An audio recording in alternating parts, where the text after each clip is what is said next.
మాట చెప్తున్నాను, మీకు తెల్లవారుతోందంటే భయం పట్టుకుంటుంది. అమ్మ బాబోయ్ అంత పూజ చెయ్యాలి, టైం లేదు అని ఏదో ఒక పని ఉంటుంది.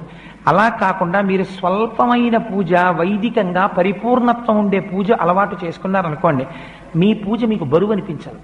మీరు హాయిగా పూజ చేసుకుని వచ్చేస్తారు. ఒక్కరోజు మీరు ఎంచుకోండి, ఏదో ఒక రోజు నేను ఒక శనివారం నాడు ఇలా పూజ చేసుకుంటాను, లేదు ఒక సోమవారం నాడు చేస్తూ ఉంటాను, లేదు ఒక ఆదివారం నాడు చేస్తాను.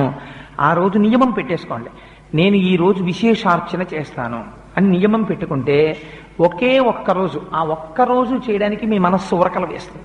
ఇవాళ నేను విశేషార్చన చేస్తాను అని అదే పూజ ఎక్స్పాండ్ అవుతుందంతే. అదే పూజా విధానం, కొత్తగా మీరేం చేయక్కర్లే. కానీ అలా ఎలా పెరుగుతుందో మీకు ఎక్కడికక్కడ చూపిస్తూ ఉపచారములు మనం చేస్తాం శాస్త్రంలో.